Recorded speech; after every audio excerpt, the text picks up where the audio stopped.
afternoon, and welcome to this week's episode of Level Up Cyber. My name is Tony Bryan, host and executive director over at CyberUp. We're going to have a really fun discussion today. I just had an opportunity to reconnect with James today, and we're going to jump into something I think that is relevant to a lot of things, and I know something very near and dear to my heart, which is, some best practices of how we help small to mid-sized businesses look at their security best practices and how they can do things sometimes even on a shoestring budget, which is hard, right? When you're trying to prioritize your growth of your organization and some of the security stuff. So today's guest, James Bierly, founder over at Secure Point Solution, is a small business expert and has a lot of passion towards the subject. So excited to dive into it with you today, James. So thanks for joining us. Yeah, thanks for the opportunity. So you and I had a chance to catch up and get going for the show, but I'd love for you to tell everybody a little bit about yourself, a little bit about your company, and how you got to where you're at in your career. Yeah, absolutely. So I was I was in the Navy for 10 years and really no marketable skills that I could bring here. So I actually found some IT work overseas, which eventually enabled me to come home and find a job that didn't require me to be somewhere hot and sandy or out on a boat, and worked sysadmin type things. And then a little over 10 years ago, I got hired on to a managed service provider to do kind of risk assessments, network assessments. From that point, I really started kind of dig into how you assess risk for small businesses, security, testing, things like that. And then a little over 5 years ago, I formed Secure Point Solutions, and our idea is to help the smallest of businesses. A lot of MSPs have minimums, and there are a certain subset of small businesses that kind of get left in the cold. So at the very least, we can provide them a managed security solution to better protect them from the outside mayhem, and then provide them a little bit of technical advice on when their computers are acting funny, things like that. That's a great information. So I'm excited about today because I think we got a really kind of cool agenda ahead of us, right? And I'm a fan of keeping things simple. And I know that there's, I don't want to say misinformation, but there's a lot of ways in which you could crack this stuff, right? To really look into building out a security department or program, or even just some policies, right, for your org. Yeah. So we're going to spend a little bit of time talking about the top 5 things or ways a small business can work to protect themselves, right? And so with that in mind, the first question up is when should I start looking at these things, right? I know I've heard it, and right before we hopped on, you heard it, right? Like, I'm too small. I don't have any risk. Nobody wants my information. I'm not that important. But, in your opinion, and through the years of work of supporting these small businesses, what have you seen, and what would you advise as when to start looking at building a security department? So really, if you've started a business, if you are going to start a business, they always say, find a lawyer, find an accountant that you can at least go to with the problems.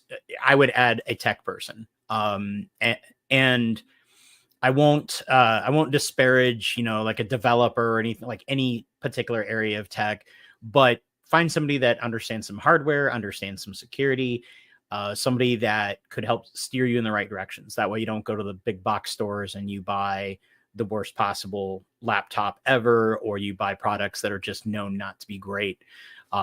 So really getting somebody to kind of help be a trusted advisor is that first step. And then kind of in conjunction with that is knowing that, no, you are not too small to be, attacked or targeted. You have email. I mean, I could be in Antarctica and I could send you a phishing email if I so choose to. So the globalness of the internet makes pretty much anybody connected a target.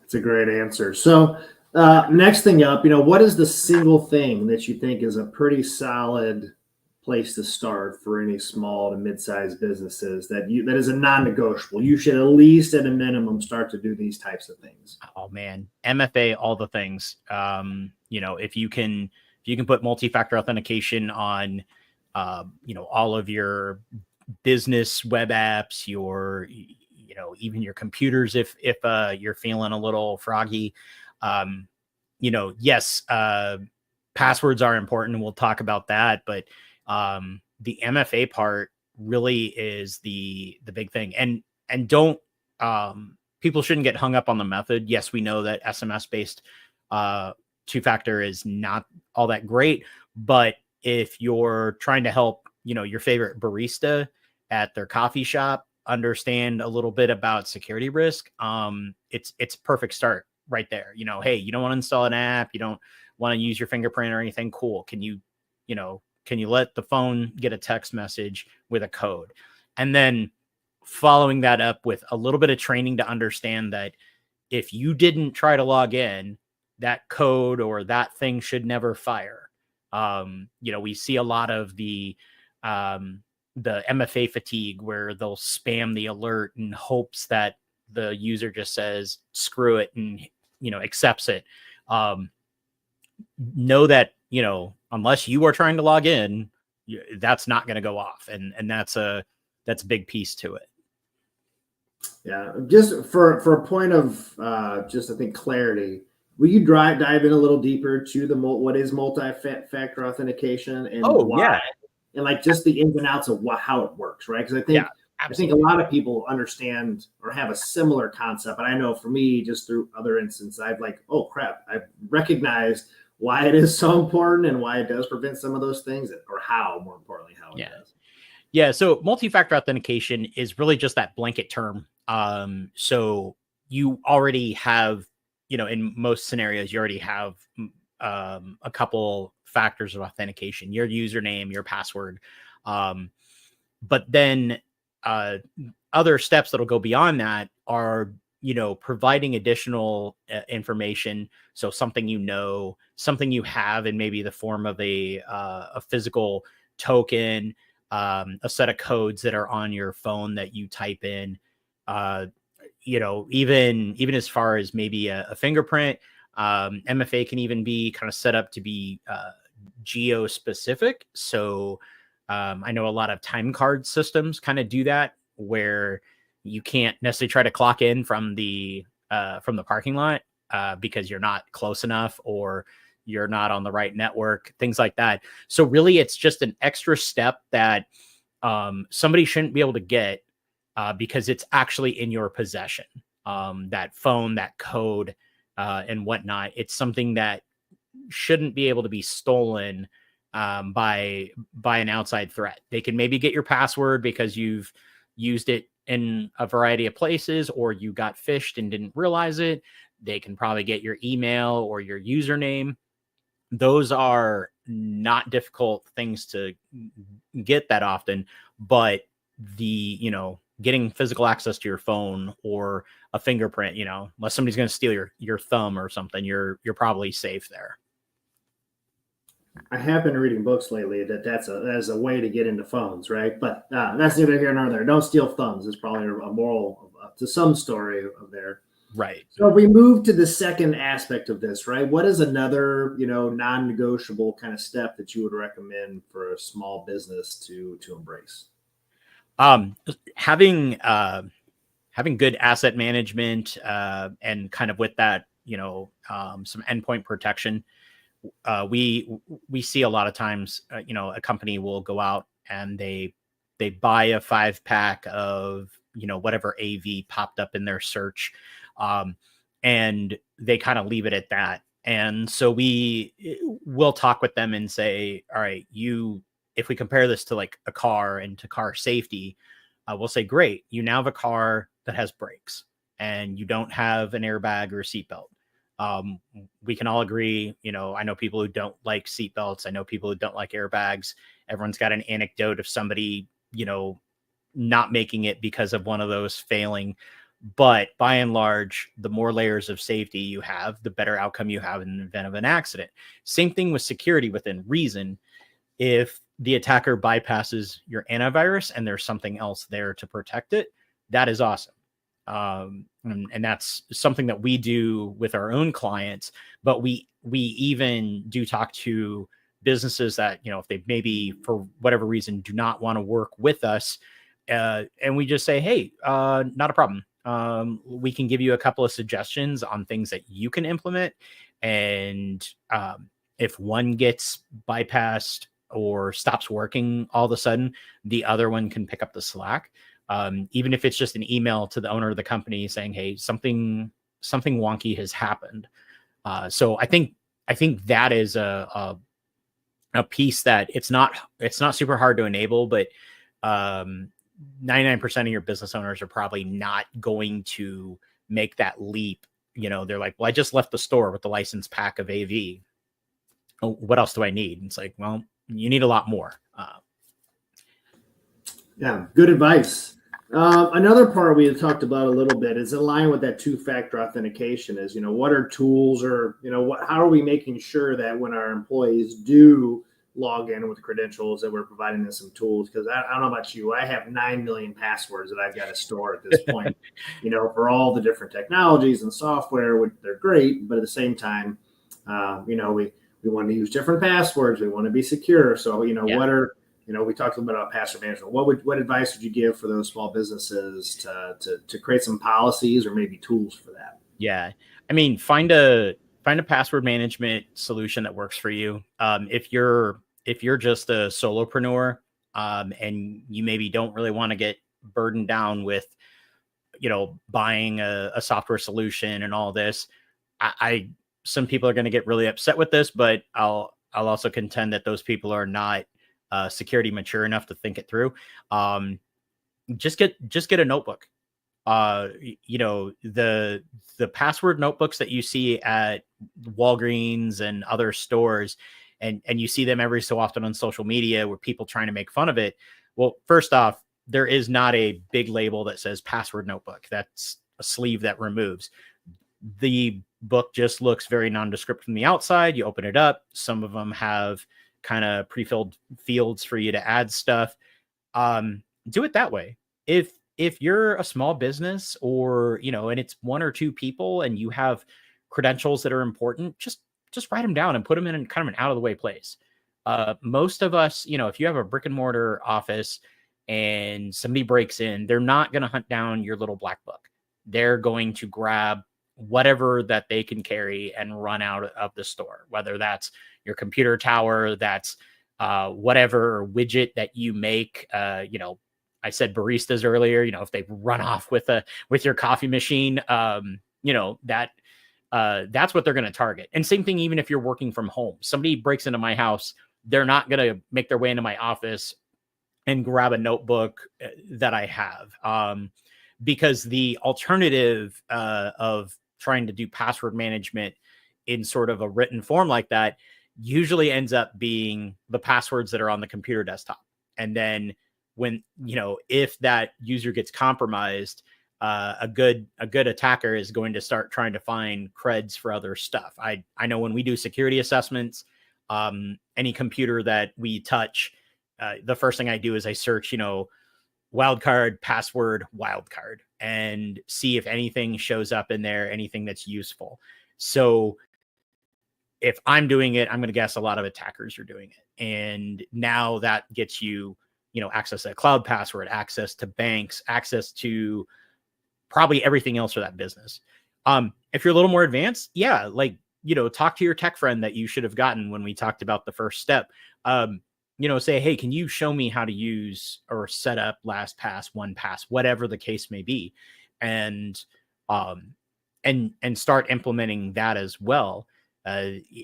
So we've tried to make these technologies easy, but we also recognize that there's going to be people that are still not going to adopt it. And don't be afraid, if you are that technical practitioner and you're giving somebody advice, don't be afraid if you know them well enough to say, hey, you know what? I'd love to put 1Password or something like that on your phone and your computer and all this, but I think this is going to throw you off. Let's go get you a notebook. And when we talk about creating passwords, so I've helped a number of elderly people in our own areas, in our own communities. And I had this sweet little lady who she was talking about it, and she says, well, do I need to just write down a bunch of scrambled things? I said, you could do that. Or do you have a favorite cookbook? Do you have like 10 favorite recipes? Write down, use those. Your walnut fudge brownie recipe that you love is now your password to your Facebook, so you can keep in touch with grandkids. It's probably going to be strong enough to keep most people who want to break into a little old lady's Facebook account. It's going to keep them out. Walnut brown. I like it.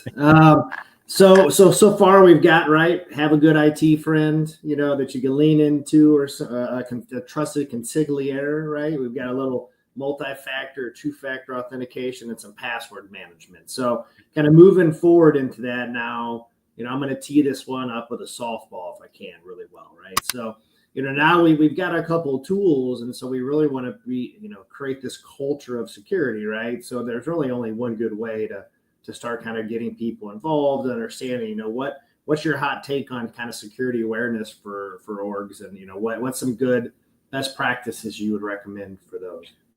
So I think security awareness, when it's done right, is amazing. I think the send a phishing email and then it becomes a gotcha moment and the person gets signed up for 20 minutes of video. That's not the way you build a security culture. And also a lot of the security training itself is dry and terrible. So how I've approached it in the past is trying to, and obviously smaller businesses, it's maybe a little bit easier, but I've also seen this work at the enterprise level, but trying to have conversations about security awareness. In the past, I have done a phishing on a customer, and I keep the results to myself, and then I invite half the company to come have coffee, and we sit down. We swap some stories, BS around a little bit, and then at some point, I will pull out the email, and maybe I've enlarged it. And I don't ask the person that I know clicked the link or typed in their creds, not knowing better. I ask the person that actually reported it or something that caught it. And I say, hey, Brian, where on this email did you know that it was jacked up? And they'll say, oh, well, the grammar was, or I noticed the email address didn't actually come from the CEO, and things like that.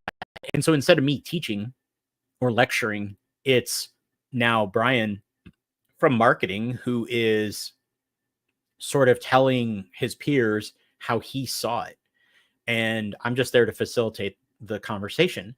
And what we find when we can do those at more of a personal level is that now Brian from marketing is almost our tier 0 responder to phishing. The person that sits next to him will say, hey, Brian, this one looks weird. Did you see it? And Brian can say, yeah, that thing is crap. You should send that to Secure Point Solutions and let them, do some hunting or something. And so having more of a conversation and asking a person what they know about phishing, explaining to them, the two real big things that, especially when we talk phishing, is that that sense of urgency that a lot of phishing emails creates. Your account is going to get canceled. You're going to get billed $800, all of those to try to get you off balance. But then also that sort of false sense of authority, we're the IRS, we're your IT shop, helping people understand that, hey, those are the things that are there, that are trying to trip you up, because we as human beings, we are naturally helpful. So when we get that email or a phone call, we want to help the person on the other end, because that's kind of our natural tendency. It doesn't make us weak. Please don't refer to the humans in a business as the company's weakest link. They're borrowing from Bryson Bort with Scythe. He once said that they're not the weakest link. they are instead the largest attack surface. And I think that that's a much better way of messaging it, to say, hey, your employees, there's so many ways to get to them: phone, chat, email, all of those things, that they're bombarded with risk, and they have to make those decisions. But it doesn't make them weak. And but yeah, training them and talking to them as human beings, and not just throwing a bunch of jargon at them, that's kind of how you build a good security culture. Well, I think, you alluded to it a second ago. If you're making it have a negative connotation, where it's, no, you mess up, you're in trouble, there's some form of remediation, right? I think most security teams in a lot of companies already have that, like, oh my gosh, here comes James down the hall. We got to go to the other side because we're going to get in trouble for doing something, right? There's this stigma. Right. Now you're, to your point, by reinforcing that with negative reactions or making it as a no tolerance type of thing, you're really not creating a culture of security. You're creating a culture of fear. Yep. And people are bound to make more mistakes with that fear, rather than just, well, I don't want to get in trouble for bringing this to James' attention, so I should probably go somewhere else and just ignore it, and somebody else will take care of it. And then somebody else doesn't, and then bad things happen. So really, really good advice. I'm gonna change it up. We had 5. I'm going to change our 6 to the 5th, and we'll put a little bow on at the end. So we talked a little bit around the idea of insurance, right? Companies have lots of insurance requirements, whether it's errors and omissions or general liability, right? But there's now this new fancy product of cybersecurity insurance, and there's a lot of newness and uncertainty, and I think fear of just the cost, because it can be expensive, right? But there's also some goodness to it, that it protects businesses and really helps. But there's some parameters, I think, that are important, that I'll go in line with number 1 through 4 we just talked about in these top 5, right? So, what's your recommendations for businesses that are looking, they've done some of these 1 through 4 steps, they want that extra layer of protection, insurance is there, what are some things they should start doing to prepare themselves to be ready for insurance, who to reach out to for insurance, and, like, I don't know, ballpark cost-ish of, what they should expect to pay. Yeah. When you're dealing with, cyber risk insurance, because of that newness, and also because it's an area that even the insurance companies aren't fully aware of what these terms are. We hear EDR, endpoint detection response. The insurance company, they may have some people who can explain that and what that actually means. But then at the same time, you have to then look at a product as, like, is this an EDR or is this something else? And so when we talked about, car safety and seatbelts and everything, anyone that's ever really sat in a car would understand what a seatbelt is, and they would understand what a seatbelt's expected to do. Same with all the other safety features of a car, but it's kind of the Wild West of insurance. So advice for getting yourself, into that spot, if you can, working with your trusted technical advisor, whoever, start looking at insurance companies, start working with companies that can provide platforms as maybe to simplify the process. It's something that we do with our customers is, instead of just like taking the questionnaire and either answering it for them or making them have to slog it out, we have something that we can kind of a middle ground there to make it a little easier. But go through and answer the questions and be honest, and don't be afraid to ask your tech friend, hey, this is asking if I have a BCDR, what the heck does that even stand for? And then building off of those things, because the one thing is, like, especially with the insurance industry, is I'm old enough to remember when I bought a car, I had to, not only did I have to give my insurance person my VIN number, but I actually had to tell them, like, the color of the car, how many doors it had, because we didn't have like that kind of database thing. Businesses are pretty much just in that same space there, where everything is very different. But if you if you're concerned about a slip and fall inside your office or store, you probably should also be concerned about, what could happen in the event of a cyber attack. Could this be the end of your business if you don't have that sort of insurance there to make you whole again? As we were talking here, even the reference you gave the example of Target, right? A Target had a breach, and there were lots of layers to that, but it's Target. There was no downtime. The store stayed open. They're worth a few $1 billion, but mom and pop, coffee shop or restaurant down the street, that's oftentimes could be an insurmountable kind of recovery process for them that's going to put them out. So I really like the advice. My only piece I would add is, make sure, to James' point, answer the question properly, because an intent of any insurance company, health or any type of product, is to not pay. And so if you're not following the rules and not putting in the information in the right way, they're going to use any reason they can to make sure they're not paying. So, that's a great segue to kind of the final question here, outside of the repeatable question is, how do I know we've done all these things? We're going okay.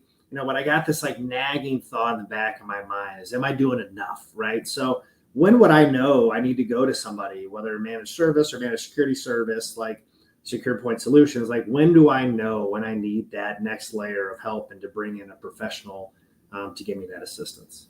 I would say, just from an overall standpoint, is when you maybe find yourself having to help the rest of your business, the rest of your team with issues, or you're having to start pinging your friend, your advisor, and it's not things that can be handled, after your tech person gets off from their day job. I've seen a lot of companies try to drag that out, and they say, well, our tech guy's not available from 8 to 5 because they have a regular job, and we can't be broke that long if there's a problem. That's probably a good sign of when you need to look at those things. Since we work with companies, as small as one user and all the way up, I'll tell a business anytime's the perfect time to like come to us. But if you're worried about like at your size, at your whatever the case may be, I think when you start being pulled away from you trying to do the job, especially if you've already like pushed off bookkeeping, if you're the owner of the company and you're not doing bookkeeping, consider yourself lucky.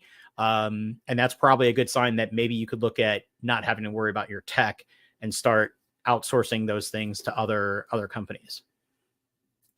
Like it. We're at what is the adage? It's better to work, especially if you're the leader on the business, not in the business. And that's a great example of, ways to defer expertise to somebody else. Oh yeah, absolutely. This was an unscripted question here, but I think it's going to be okay. Like, not all of these organizations or companies are created equally. So, what should we look for, when we're trying to find a partner to come help us with their IT and tech needs? Are there some kind of simple guiding principles here? And I maybe not, but we can make them up as we go, right? That's the joy of this. Yeah. If you're, asking that provider, if they have experience working with other businesses in your industry, that's a good start. Understand and provide them your expectations. I'm actually offboarding a customer because there's some, expectations that just through no fault of our own, we're not able to satisfy. And maybe we didn't understand that going into the situation. So those are a couple things that I always suggest when they're looking for some sort of provider. Be honest with your pain points, or even your concerns. Those are how you can maybe find the right fit for you. That's great advice. So everybody gets the last question. It gets the same last question. What advice would you give to somebody looking to level up their cybersecurity career? Oh, yeah. Okay. So whatever you're doing, if you're aspiring blue teamer, red teamer, if you are trying to break into your first job, if you're trying to make that leap to, a senior engineer type role, write about what you're learning. Work on your writing and communication skills. We do things for the companies, and for whether it's our own company or other companies, whether you're pen testing or you're defending a network. And the cool stuff that we do, like, hey, I got a shell on this customer and I didn't think I was going to. You're going to get a high five for that, but you're not going to get paid until you have actually written the report and you've written it to a level that explains what you did, what the impact was, and it's something that's understandable by whoever you're handing it to, whether that's the CISO of a company, or it's the office manager of a dental office that wanted you to do some testing. Write things, get yourself into doing a little blogging. It doesn't have to just be walkthrough after walkthrough of like try hack me or hack the box, but just show that you can communicate things to people, because I can train somebody on using our tooling, but if they can't communicate to the rest of the team, or they can't communicate to our customers, that's something that I don't really have the ability to train you for. I've asked that question precisely 115 times. That was the first time I got that answer, but I really like the idea of just the writing, because I do know it's one of the most complicated things, is to be able to explain a complicated subject to somebody who may not understand it. And the more muscle memory you're able to create for that is a really good example. So that was fantastic. Might be one of my top 3 answers, by the way, about that question. So I really like it, because it is hard, right? Especially you're trying to break in to show understanding or show your work, and blogging and writing is a pretty simple thing to do. And if I'm gonna say a bad word, but ChatGPT is a great way. If you feel like your grammar stinks, right? Like, write what you know how to write and then put it into a ChatGPT to help make it a little better. And the more muscle memory you do for those things, the better off you're going to be, and your consistency and formatting is going to get better. So I really like that answer, man. You made my day on that one. I appreciate it. Good. It's one of those that I am, a big fan of, because, as I was leveling up myself, I always knew I'm maybe not going to be the smartest person doing whatever task, but if I can explain the task and its impact and everything else, whether it's to a CISO or an office manager at a small business, then I'm probably going to be able to continue to have a job. Yeah, absolutely. Well, James, man, I appreciate the conversation and the advice. I mean, this was a great list of 5 things that I think will resonate with folks. And, I think that the footstep for me is none of this stuff that you described is easy or hard, difficult to do. And there's a lot of cost-effective tools out there for that small to mid-sized business that works, right? That, you can tap into for some of this stuff. And if you need help, right, reach out to the James of the world. And I'm sure that they're happy to help you with Secure Point solutions. But at the end of the day, make sure you're, doing the best that you can. I always try to learn and grow and do some writing. I like it. So James, thanks so much for joining us today, man. We're winding down the calendar year. We're winding down shows. It's exciting to see, as we look ahead to the next year of all these opportunities, but what a better time to start looking at this stuff as, things get slower over the holidays, and, really tap into, looking at these best practices. So thanks for sharing them with us. And for everybody else, I appreciate you for tuning in. Until next time, everybody have a great week. Thanks so much. Bye now.